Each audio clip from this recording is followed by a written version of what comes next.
Hello everyone, Ember here. Welcome back to a new deck video, and today we're going to be taking a look at Wailord. So Wailord is a super interesting one prizer that debuts in Lost Origin. I say debuts, I mean the card debuts of course. We have had multiple Wailords in the past, but Wailord has had a typical history of being more of a stall Pokemon and less of a natural attacking Pokemon, with probably the main exception being the V card that was released in Legendary Heartbeat. So what does Wailord do, and why is it worth taking a look at? So Wailord overview, it has 200 HP on a one prize stage 1. Now that doesn't seem like the most HP it could have, because there has been actually a Wailord that released way back in Celestial Storm during the Sun and Moon era that had 220 HP, so definitely a little bit smaller, but this Wailord sets it apart with its oversized ability, saying that it takes 30 less damage from attacks, which on its own is fine, it's okay.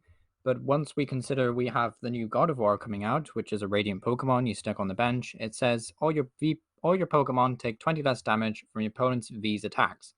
So oversized and Radiant God of War combo together to give you effectively 250 HP.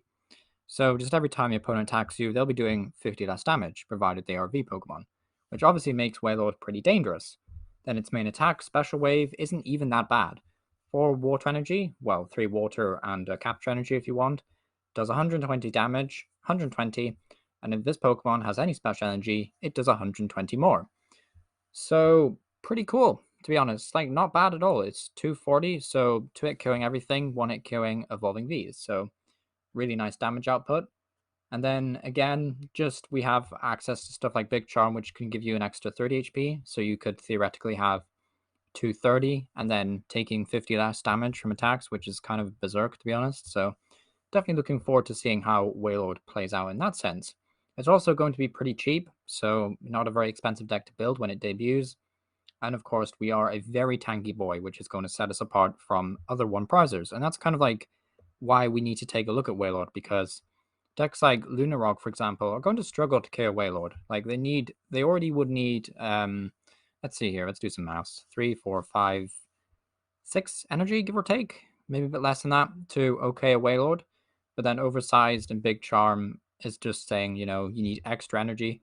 So against other one prize or archetypes, Wailord is definitely a bit of a formidable force. It's also worth noting, I'm pretty sure not one of the Reggie attackers can actually Oko Wailord. Correct me if I'm wrong. Oh wait, yes, Regieleki can. My bad.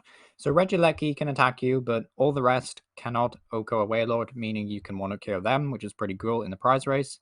So that is also something worth bearing in mind. For some reason, I thought it was a perfect matchup against Regibox, but then I remembered Wailord has weakness to lightning instead of grass. So Regis do have the lightning type Regieleki, that's the name, to do an absolute whopping 240. So, although I will have to say this, Regieleki can only do 120, doesn't have access to choice spell because Whale's not a multi-prizer. So a Regieleki can only ever do 240 max, which does sound like a lot of damage, but you take 30 less with oversized, going down to 210, and if you have a big charm equipped, then you will actually survive the hit, and not many Regi lists play Tool Scrapper, so I guess that is something to bear in mind. So just going on to the list here, we have a Frostmoth Inteleon engine. Pretty self-explanatory. We use Drizzle's and Inteleon's Shady Dealing to sort of get set up here. The trainer's pretty bog standard, pretty straightforward. We are playing 4 Quick Ball, 4 Level, 3 Evolution Incense, 2 Capacious Bucket, 4 copies of Scuba Net, 2 copies of Big Charm, 2 Research, 2 Marnie, 2 Boss, 3 Nessa, and 2 Training Court. So in a Frostmoth heavy deck, we kind of want to play Nessa over Clara because, well, Nessa's just kind of better than Clara, to be honest, in a water deck. And Nessa will just allow you to pick up just any, like, 4 of your water Pokemon in combination with energy. And because we actually play a fairly low count of energy for a Frostmoth deck, obviously we do want to look at maybe using Nessa several times throughout the game to pick up our Wailords and our energy, and then of course have this massive turn where we use Frostmoth to reattach them all. There is something else to note, that all the other Pokemon the opponent tries to boss will be taking 20 less damage from these if you have God of War in play. Now, obviously, your opponent will likely, boss your God of War towards the early, if not mid to late game. So there is that kind of liability with this deck. But if they're targeting your God of War, they're not targeting your Wailord, which is kind of what you want them to do anyway, because you don't necessarily want, all the damage to be going on Wailord, so you do want them to, tank a bit and do a bit more damage.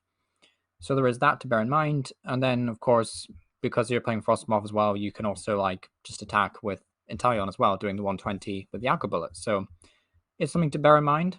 I do think it's a pretty cool list. One thing I would change is I'd try and squeeze in an ordinary rod, maybe, just because I would be a little bit skeptical that losing your Gardevoir and not having any way to recover it could be pretty bad. So in certain matchups, I could definitely see needing one ordinary rod could be really good. But other than that, not much else to say about this list. For special energy, of course, to make sure the attack does 240. But yeah, let me know what you think down below. Is Wailord going to make a splash on the scene, so to speak? Is it going to be a pretty good one prizer, or is it going to, fall dead like a lot of others have? But let me know what you think down below, and I'll hopefully see you all next time. Thank you for watching.